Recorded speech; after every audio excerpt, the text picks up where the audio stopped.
வணக்கம். நம்ம இன்றைக்கி இந்த வீடியோவில் ஒரு சூப்பரான வெங்காய சட்னி தான் பார்க்க போகிறோம்.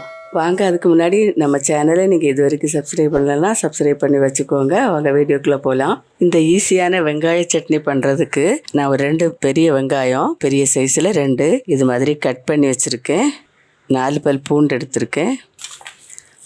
5 காஞ்ச மிளகாய். இது காரம் ரொம்ப அதிகமாக தான் இருக்கும், அதனால் நான் 5 எடுத்திருக்கேன். காரம் கொஞ்சம் குறைவாக இருந்தால் ஒரு 7 எடுத்துக்கோங்க. 7, 8 வரை எடுத்துக்கோங்க உங்கள் காரத்துக்கு தகுந்தாப்பில். தக்காளி பழம் மீடியம் சைஸில் ஒரு 2 பழம் எடுத்திருக்கேன். இப்போ பேன் அடுப்பில் வச்சுட்டேன். இந்த கரண்டிக்கு ஒரு 2 கரண்டி ஆயில் சேர்க்குறேன். தீப்பத்தை வச்சுட்டேன். எண்ணெய் காயட்டும். இந்த 5 வத்தலையும் இதில் வறுத்து எடுத்துடலாம். கறிக்கிராம வறுத்து எடுத்தாச்சு.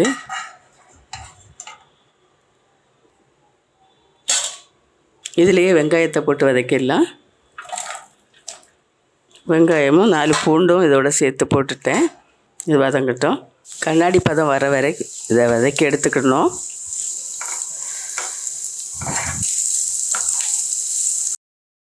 இதோட இந்த 2 தக்காளி பழமும் இதோட சேர்த்துடலாம். முழுசாகவே இதுவும் சேர்ந்து வதங்கணும். மேல் தோல் உறிஞ்சி வர வரைக்கும் வதக்கணும்.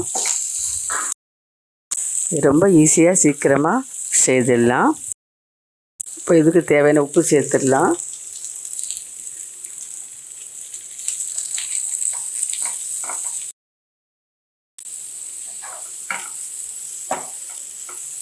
இப்போ இந்த அளவு வதங்கின போதும். தக்காளி நல்லா தோல் வெடித்து வந்திருக்கு.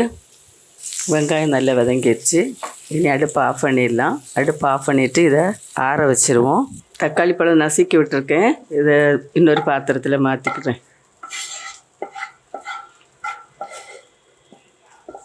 கொஞ்சம் ஆறுனதும் அரைச்சிடலாம். இப்போ ஒரு மிக்ஸி ஜாருக்கு மாற்றிட்டேன். இப்போ அரைச்சி எடுத்துகிட்டு வந்துடுறேன். இப்போ அரைச்சாச்சு, தாளித்து கொட்டிடலாம்.